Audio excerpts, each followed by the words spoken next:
नमस्कार, कसे आहात सगळे? थंडीच्या दिवसांमध्ये मेथीच्या लाडूपाठोपाठ डिंकाच्या लाडूचाही नंबर लागतो. चला तर मग स्टार्ट करूया. बिना पाकाचे डिंकाचे लाडू. साहित्य आहे, मी 100 ग्राम डिंका घेतलेला आहे आणि भोपळ्याच्या बिया 50 ग्रामपर्यंत साधारण घेतलेल्या आहेत. सनफ्लावर सीड म्हणजे सूर्यफुलाच्या बिया घेतलेल्या आहेत. त्याचबरोबर मी घेतले ते 1 मोठा चमचा वेलची पावडर घेतलेली आहे. तुम्ही जायफळ पावडरसुद्धा घेऊ शकता याच्यामध्ये. आणि ते जवस घेतलेत मी, म्हणजे फ्लेक्सीड घेतलेत. आणि त्याचबरोबर 2 वाटी सुकं खोबरं बघा मी किसून घेतलेलं आहे. 2 वाटीपर्यंत असं घेतलेलं आहे. 100 ग्राम मी खारीक पावडर घेतलेली आहे. ही रेडीमेड आहे, तुम्ही हवं तर घरीसुद्धा बनवून वापरू शकता. मकाने घेतलेले आहेत मी इथे. आणि पाव किलो साधारण एवढं असं भरेल असं गव्हाचं पीठ घेतलेलं आहे. गूळ घेतलेला आहे, तूप घेतलेलं आहे, काजू, पिस्ता, त्याचबरोबर बदाम आणि अक्रोड. हे मी माझ्या आवडीचे ड्रायफ्रूट्स घेतलेले आहेत. साधारण 50 ग्रामपेक्षा कमी. तुम्ही तुमच्या आवडीचे घेऊ शकता. ॲडिशनल काही ड्रायफ्रूट्स असेल तर प्रमाण पण वाढवू शकता त्याच्यामध्ये. चला तर मग स्टार्ट करूया रेसिपी आपण. मी ते ऑलरेडी पॅन तापत ठेवला होता. मंद आचेवरच करायचं आपल्याला. तुम्हाला मी मागे मेथीच्या लाडूमध्ये सुद्धा सांगितली होती, आपण सर्व जे पदार्थ आहेत ते मंद आचेवरच करून घ्यायचे आहेत, परतून घ्यायचे. आता या मंद आचेवर मी टाकले ते तूप आणि त्याच्यामध्ये मी डिंक टाकला आहे. आणि आता डिंक आपण थोडा थोडा करून छान असा फुलेपर्यंत तो परतून घेणार आहोत. कच्चा अजिबात राहिला नाही पाहिजे मैत्रिणींनो. एकदम छान असा फुलला पाहिजे डिंक, जराही कसा राहता कामा नये. ठीक आहे. आता असं थोडा थोडा करून आपण डिंक याच्यामध्ये पॅनमध्ये परतवून घेऊया तुपामध्ये. आणि एकदा तो डिंक झाला की मग आपण बाकीचे जिन्नस परतून घेऊया. हे मी दुसऱ्या परत थोडंसं डिंक परतून घेतलेला आहे. ओके, व्यवस्थित परतून घेऊया. आणि थोडा थोडा करूनच परतवायचा आहे तो. डिंक परतून झाला. थोडंसं तूप मला इथे कमी वाटतं तर मी तूप टाकते जरा. आणि आता बाकीचे जे ड्रायफ्रूट्स आहेत, बदाम, काजू, पिस्ता आणि अक्रोड, हे जे सगळे ड्रायफ्रूट्स आहेत ते मी आता एकत्र असे परतून घेणार आहे. याच्यामधून सगळे मी एकत्र टाकले त्याच्यामध्ये. व्यवस्थित ना ते तांबूस रंग येईपर्यंत परतवायचे आहेत. एकदम खरपूस नाही बनवायचे, त्यांना काळपट नाही करायचे, करपवायचे नाही आहेत. छान असे व्यवस्थित रोस्ट झाले पाहिजेत ते. अजिबात त्याला कडवटपणा नाही सुटला पाहिजे लाडूला, म्हणून व्यवस्थित ते रोस्ट करायचे आहेत. ओके. तर काजू आणि सगळे ड्रायफ्रूट्स मी रोस्ट केल्यानंतर आता मी ते सूर्यफुलाच्या बिया आणि भोपळ्याच्या बिया या दोन्ही परतून घेणार आहे. तुम्हाला हवं तर तुम्ही या बिया ड्राय रोस्टही करू शकता. मी तुपामधून परतून घेतलेल्या आहेत. आणि मेथीच्या लाडूमध्ये मी फ्लेक्सीड्स जे आहे ते मी ड्राय रोस्ट केलं होतं, पण इथे मी तुपामध्ये परतून घेतलेलं आहे. ते तुम्हाला मी दाखवते. तुपामध्येच मी परतून घेतलेलं आहे डिंकाच्या लाडूमध्ये. ते झाल्यानंतर आता मी ते खारीक पावडर टाकली आहे. खारीक पावडर व्यवस्थित तशी परतून घ्यायची आहे. आणि त्याला असा एक त्याचा कलर चेंज होईपर्यंत थोडीशी परतून घ्यायची. जास्त त्याला करपवायचं नाही आहे. खारीक पावडर परतून झाल्यानंतर मी आता मोठ्या परातीमध्ये ट्रान्सफर केली आधी. आणि बाकीचे जिन्नस आपण थोडेसे जे केले होते ड्रायफ्रूट्स वगैरे ते मी वेगळ्या ताटात ना थंड करायला काढून ठेवलेत. आता हे आपण मखाणे घेऊया, ह्याला ड्राय रोस्ट करूया आपण. ठीक आहे. आणि त्यालाही मग आता जिथे ज्या भांड्यामध्ये आपण ड्रायफ्रूट्स आणि थंड करायला ठेवले होते ना त्याच्यामध्ये आता मखाणे पण आपण घेऊया. म्हणजे कसं थंड झाल्यावर मिक्सरमधून त्याला त्याची पावडर बनवता येईल. मग मी आता इथे काढून घेतलेले आहेत मखाणे. आता मखाणे झाल्यानंतर आपण याच्यामध्ये खोबरं भाजून घेऊया ड्राय रोस्ट. ठीक आहे.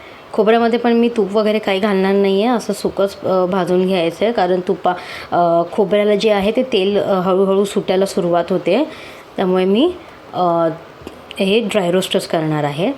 सुका खोबरं ड्राय रोस्ट केल्यानंतर त्याला पण करपवायचं नाही आहे. एकदम व्यवस्थित असं ब्राउनिश कलर आला पाहिजे हलकासा. त्याला मी घेतलं एका त्या परातीमध्ये काढून घेतलं ज्याच्यात आपण खारीक पावडर काढली होती. ठीक आहे. आणि याच्यानंतर आता आपण वळव्या गव्हाच्या पिठाकडे. गव्हाचं पीठ करायला ना थोडा जास्त टाईम लागतो. तूप थोडं कमी पडलं तर मी त्याच्यामध्ये तूप पण टाकलं आणि आता गव्हाचं पीठ टाकते. गव्हाचं पीठ परतून घ्यायला आणि ते शिजायला थोडासा टाईम लागतो, 7 ते 10 मिनटं तरी लागतात. तर त्यामुळे ते व्यवस्थित परतून घ्यायचे, अजिबात घाई करायची नाही आहे. मी ते सगळं सांगितल्याप्रमाणे पाव किलो पीठ घेतले. तुम्हाला हवं तर कमी जास्त तुम्ही करू शकता पीठ, किंवा याच्या गव्हाच्या पिठाला ऑप्शनल तुम्ही मूग डाळीचं पीठसुद्धा घेऊ शकता. ठीक आहे. तर आता हे बघा माझं गव्हाचं पीठ इथे परतून झालेलं आहे. बघा थोडंसं ब्राउनिश कलर आला, तुम्हाला व्हिडिओमध्ये थोडंसं कळलं असेल, ब्राउनिश कलर आलेला आहे. तर हा जो हलकासा ब्राऊन कलर आलेला आहे, याच स्टेजला आपण गव्हाचं पीठ फ्लेमवरून उतरूया आणि परातीमध्ये त्याला ट्रान्सफर करून घेऊया. म्हणजे बाकीचे सगळे साहित्यसुद्धा आपल्याला त्याच्यामध्येच मिक्स करून घ्यायचे आहेत. ओके. तर मी आता गव्हाचं पीठ याच्यामध्ये टाकून ट्रान्सफर करून घेतलं. व्यवस्थित परतून घ्यायचे. ठीक आहे. आणि आता बाकीचे आपण जे परतून घेतलेले तुपामधून साहित्य, डिंक आणि ड्रायफ्रूट्स वगैरे, ते आपण आता मिक्सरमधून बारीक करून घेऊया. इथे मी डिंक बारीक करून घेतलेला आहे. बघा, डिंक तुम्ही स्मॅशरने सुद्धा करू शकता, पण मिक्सरमधून फिरवून घेतला आहे. तर त्याच्यामध्ये आपण तो एकदा झाल्यावर मिक्सरमधून फिरून झाल्यावर त्याला आपण त्या परातीमध्ये ट्रान्सफर करूया, ज्याच्यात आपण गहू, खारीक पावडर वगैरे टाकली होती. आता मखाणे घेऊया. मखाणे आपण आता याच्यामध्ये बारीक करायला घेऊया मिक्सरमध्ये, आणि त्याचीसुद्धा बारीक पावडर करून परातीमध्ये ट्रान्सफर करून घेऊया. तुम्हाला हवं तर तुम्ही फर्स्ट टाईम बनवत असाल तर थोडं कमी कमी साहित्य वापरा, म्हणजे तुम्हाला अंदाज येईल नंतर पुढे. तर बघा मी हे मखाणे बारीक करून घेतलेत आणि याची पावडर ही मी टाकली याच्यामध्ये परातीमध्ये. आणि आता बाकीचे जे ड्रायफ्रूट्स आहेत, आता आपण ते ड्रायफ्रूट्स घेणार आहोत. हे आपण घेऊया मेलन सीड आणि पंपकिन सीड आणि फ्लेक्स सीड्स, मेलन सीड नाही सॉरी, सूर्यफुलाच्या बिया, सनफ्लावर सीड, ते घेऊया आपण. आणि त्याला पण आपण बारीक पावडर करून घ्यायची आहे. एका फर्स्ट मोडवरच छान पावडर होती त्याची, एकदा रोस्ट केल्यावर. त्याला आपण इथे या परातीमध्ये याला पण ट्रान्सफर करून घेऊया. ओके. आता व्यवस्थित हे सगळे स्टेप्स तुम्ही बघून घ्या, स्टेप बाय स्टेप एकदम व्यवस्थित हे लाडू तयार होतात, अगदी पेशन्स ठेवून. ओके. आता पुढे ड्रायफ्रूट्स आहे. ड्रायफ्रूट्स आपण आता ते बारीक करून घेऊया. ड्रायफ्रूट्स इथे तुम्ही जास्त बारीक पावडर न केली तरी चालेल, त्याला तुम्ही थोडं जाडसरच ठेवा, म्हणजे कसं एक छान क्रंच लागतो लाडू खाताना ड्रायफ्रूटचा. मध्ये मध्येच थोडे ड्रायफ्रूटचे तुकडे येतात ना, मस्त लागतात ते. मी इथे थोडीशी जाडसरच ठेवली आहे, तुम्ही बघू शकता व्हिडिओमध्ये. थोडेसे जाडसर ठेवले ड्रायफ्रूट्स. आता इथे मी वेलची पावडर पण टाकली याच्यामध्ये, त्याला मिक्स करून घ्यायचं आहे ना व्यवस्थित. आणि गूळ टाकलेला आहे. आता गूळ तुम्ही हाताने चुरून घेऊ शकता किंवा चमच्याने सुद्धा ढवळून घेऊ शकता. बारीक चिरलेला गूळ मी याच्यामध्ये टाकणार आहे.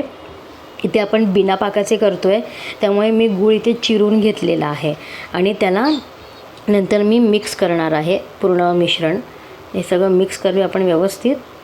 आणि याला आता आपण मिक्सरमधून फिरवून घेणार आहोत, म्हणजे जेणेकरून जो गूळ आपण चिरून घेतलेला आहे, ते खडा गूळ जो आहे तो या मिश्रणामध्ये व्यवस्थित एकजीव होईल आणि लाडू बांधायला व्यवस्थित मदत होईल. हे बिना पाकाचे लाडू माझी मावशीची रेसिपी आहे, मी तुम्हाला दाखवते. त्यामुळे ते फर्स्ट टाईम मी करायला घेतले होते, त्यामुळे तुमच्याशी शेअर केली.